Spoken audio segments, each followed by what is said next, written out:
Bonsoir à tous. Ce soir, on reprend sur les petites vidéos d'horreur. Avant de commencer notre petite histoire, n'oubliez pas de vous abonner et de laisser un pouce bleu. Et faites-moi un petit commentaire pour me dire ce que vous en pensez de ces histoires d'horreur. Ce soir, on va commencer. On reprend une vidéo dans les chroniques étranges. Et l'histoire de ce soir se nomme 100%. Pas sans le chiffre, mais le liquide qu'on a dans notre corps. Alors, commençons. Pour info, cette histoire, vu qu'elle est un peu longue, je la ferai sur plusieurs vidéos. On n'aurait pas le choix. Pour ce soir, ça sera les deux premières parties. On va commencer par la première. Il y a des endroits où l'hiver ne finit jamais vraiment. Des endroits où l'on ne compte pas les années, mais les réserves. Là-haut, avant l'hiver, on se demande combien de temps on tiendra. Dans ce village perché en haut de cette montagne, une règle que tous les villageois connaissent subsiste depuis plusieurs années. Il ne faut surtout pas s'approcher de la forêt. C'est pour le simple et bonne raison que les dernières y avoir pénétré se sont fait couper la tête. On est à la période où qu'on ne date pas. Et dans un coin qu'on ne situe pas vraiment, un village de montagne isolé, où la neige s'installe tôt et repart tard. Quand elle repart, là-haut, les gens ne débrouillent comme ils peuvent. Ils ne vivent que grâce à deux petites choses. Ce qu'ils réussissent à faire pousser et surtout grâce à l'élevage. Et souvent, ce sont des moutons. C'est la viande, la laine, le troc. Et parfois, la seule façon de tenir jusqu'au printemps. Elliot a 14 ans. Il aide son père tous les jours. Il nourrit les bêtes, il les entre, il les surveille. Il coupe ce qu'il faut avant l'hiver. Du foin, du maïs, quand ça pousse ici, ce qu'il arrive à récolter et à le stocker. Puis il le porte jusqu'à l'enclos. Il les tond aussi, quand c'est le moment. Et il en prend soin. Il ne les abat pas encore. Il doute le jour où on lui demandera de le faire. Le père d'Elliot est un homme strict, un homme de caractère. Il ne crie pas tout le temps. Il n'a pas besoin de ça. Il a cette manière de regarder, de compter, de peser, qui fait que tu te sens de trop quand tu ne respectes pas les règles. Il compte tout, le sel, le bois sec, les bocaux, et ce que mange Elliot.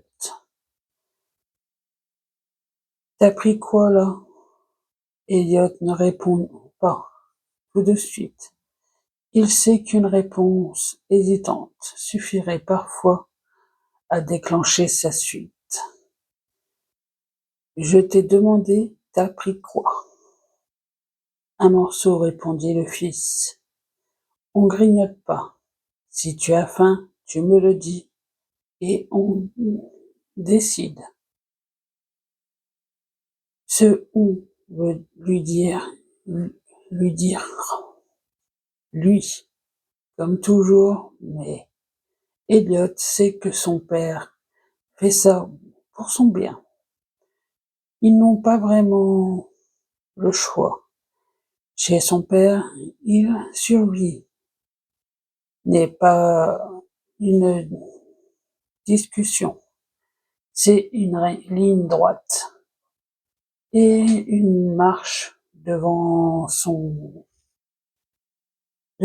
sans poser de questions. Et il y a d'autres règles chez eux. Une règle non négociable. Le potager. Elliot ne touche pas. Le père s'en occupe seul. C'est comme ça. Avant, c'était la mère d'Elliot qui s'en occupait. Elle savait quoi planter, quand, où et comment. Garder quelque chose vivant sur cette terre froide. Elle avait ses habitudes, ses gestes, ses repères. Et puis elle est morte il y a 2 ans. Depuis, le père a repris le potager, même à sa façon, seul, sans aide, comme si c'était une affaire personnelle, comme si c'était le dernier endroit où il devait garder la main, compter que compte, coûte que coûte, pardon. Et Elliot respecte cette limite. Tout près du village, il y a la forêt. On dit qu'il y a un homme étrange, ou ce qui ressemble à un homme. Certains disent même qu'il n'y vit. Mais lui aussi semble respecter des limites. Jamais il ne franchit les bois en pleine journée. Pour une raison, bon, pour une raison aucun villageois ne connaît.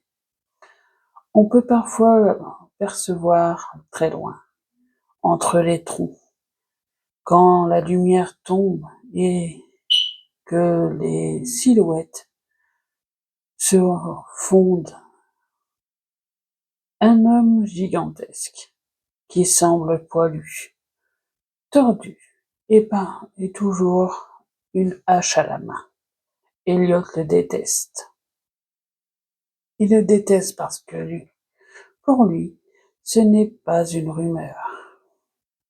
C'est une histoire vraie, son histoire. Sa mère s'était aventurée dans la forêt une seule fois. Ce jour-là, le père était cloué au lit. Une forte grippe, une fièvre, quelque chose qui l'avait vidé au point de ne plus pouvoir sortir, couper du bois. Et s'il ne s'occupait pas du bois, il passerait l'hiver dans le froid. Alors la mère a pris la hache, elle est partie, et elle a dit qu'elle reviendrait vite. Elle n'est jamais revenue. Au petit matin, on a retrouvé quelque chose, posé à la lisière, sa tête. C'est à partir de là que la peur s'est installée pour de bon, et que la légende de l'homme à la hache n'est devenue plus qu'une légende. Ce soir-là, 2 moutons se font vieux. Ils ne mangent pour rien. Elliot baisse les yeux sur son assiette vide. Il sait que ce qui vient, il aime ses bêtes. Demain, c'est toi qui t'en charge, dit le père. Elliot se fige. Il relève la tête, la gorge serrée. Père, tu prendras le couteau et tu feras ce qu'il faut. On n'a pas le choix. Tu abattras tes premiers moutons. Tu as 14 ans. Tu es un homme maintenant. Elliot a envie de répondre et de dire non. De dire qu'il ne peut pas, qu'il n'a jamais voulu ça, qu'il les connaît, ces bêtes, qu'il les a nourries, qu'il les a soignées, qu'il les aime, même à sa manière, mais il ne dit rien, parce qu'il sait déjà qu'on lui répondra ce qu'il répondra, qu'ils doivent manger, qu'ils n'ont pas le choix, et qu'ils comprend cela. La nuit tombe et Elliot part se coucher. Il ne dort pas. L'idée du sang sur ses mains le rend malade. Il se tourne dans son lit, ses yeux grands ouverts dans le noir. Et puis, dans son insomnie, il entend un bruit dehors. Il se lève et s'approche de la forêt givrée. De la fenêtre givrée. Il plisse les yeux. Dans le jardin, une ombre se découpe dans la neige. Une silhouette gigantesque. L'homme de la montagne. Elliot sent sa gorge serrée. Ce n'est pas la peur pure.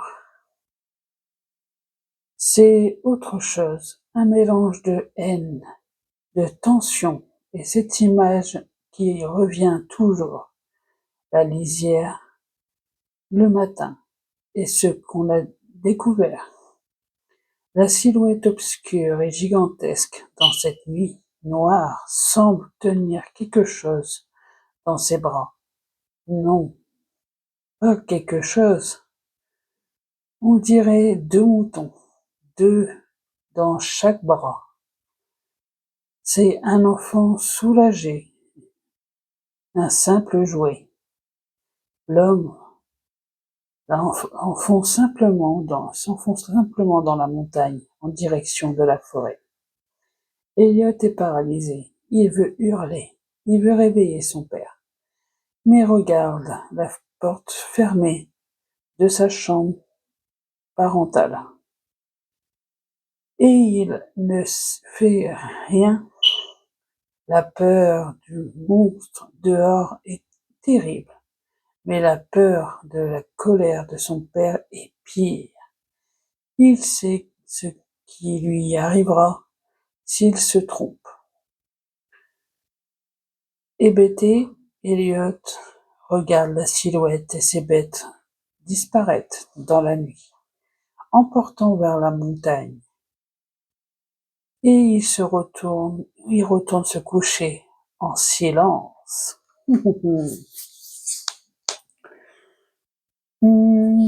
Pour la première partie, je pense que ça va être fini aujourd'hui.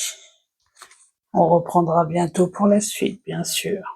Avant de partir, n'oubliez pas de vous abonner, de laisser un pouce bleu et de faire un petit commentaire. Et sachez que cette histoire a 8 parties, ce qui fait 8 histoires à suivre sur ma page Anywolf. J'en mettrai pas tous les jours, j'en mettrai tous les 2 jours de cette histoire. Mais si vous en avez le courage, écoutez-les à chaque fois qu'elles passent. Et continuez à me suivre sur mes petites histoires d'horreur et tant d'autres histoires que je fais. Que ce soit les lectures normales ou autres. À bientôt. Et faites pas trop de cauchemars.